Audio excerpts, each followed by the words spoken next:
បាទសួស្តីបងប្អូនអរគ្នាថ្ងៃនេះមានត្រាបានផ្សាយទៀតហើយចាំអាចជួយបងប្អូនបាទទូន2គូបាទក៏ប៉ុន្តែមានច្រើនគូទៀតបងប្អូនតែមានស្រួលយកតែ2គូទេបាទរវាង Premier League ហើយនិង La Liga បងប្អូនបាទយ៉ាងមិនដែរមិនសមខ្ញុំមានឲ្យគូបាល់បាទគឺចូលទាំងពីរគឺឲ្យទៅខាង Barcelona over 3ជាមួយនឹង Paris រីឯ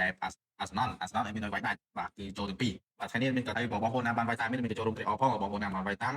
ហើយអត់បានសុខទៀតតែមានក៏ចូលរួមសប្បាយផងបាទថ្ងៃនេះមានឲ្យ2គូទៀតបាទជាជំនួយបាទពិសេសបាទគូទី1នោះគឺ4ម៉ោងប៉ះគ្នាជាមួយនឹង Fulham បាទហើយគូទី2បាទអូសាសូណាប៉ះគ្នាជាមួយនឹង Getafe តោះបងប្អូនទៅចូលរួមទូទីលេខជាមួយមាននៅក្នុងខមមិនអស់គ្នាតើក្រុមមួយណាយកឈ្នះក្រុមណាហើយនឹងស៊ីញ៉ូមកក្រក់បាទសម្រាប់គូទី1ប៊ូណាម៉ាប៉ះគ្នាជាមួយនឹង Fulham បាទឃើញថារដូវកាលនេះ Fulham កឡើងជើងប៊ូណាម៉ាកឡើងជើងអញ្ចឹងអេដមីនសុំតានិយាយការប្រកួតចំនួន5ប្រកួតដែលគូពីរនេះធ្លាប់ប៉ះគ្នាពីមុនមកបាទគឺប៊ូណាម៉ាឈ្នះ3បាទរីឯ Fulham គឺឈ្នះ2ហើយស្មើ1បងប្អូនបាទគូមួយនេះបើមើលតាមការវិភាគអេដមីនគិតថាអាចនឹង over បងប្អូនអញ្ចឹងអេដមីនសុំណែនាំបងប្អូនលេងនៅខាង over បងប្អូនឆ្លាញ់តាមអេដមីនបាទគូទី2ស៊ូណាប៉ះគ្នាជាមួយនឹង Getafe បាទសម្រាប់គូពីរនេះអេដមីនមើលឃើញថាសាសនាមានភាគរយច្រើនបងប្អូនអញ្ចឹងបងប្អូនចង់លេងមានសុំណែនាំបងប្អូនលេងនៅខាងសាសនាតែបើអេដមីនឲ្យបងប្អូនឆ្លាញ់តាមមានឲ្យលេងនៅខាង under កុំភ្លេចចូលរួមទូទីលេងជាមួយមាននៅក្នុងខមមិនអស់គ្នាតើក្រុមពីរនេះក្រុមមួយណាយកឈ្នះក្រុមណាហើយនឹងស៊ីគ្នាបានត្រកបាទសម្រាប់បងប្អូនណាសម្រាប់ទីបាហើយនឹងចង់តាមដានទីបាថ្មីបងប្អូនអាចចូលលេងនៅក្នុង profile TikTok បានបាទមានដាក់ link Telegram នៅក្នុង profile នឹងអាចចូលរួមលេងកម្សាន្តសេរីបាទសម្រាប់បងប្អូនណាស្រឡាញ់ការវីដេអូហើយនេះក៏មានលេង game ជារៀងរាល់ថ្ងៃផងដែរបងប្អូនបាទ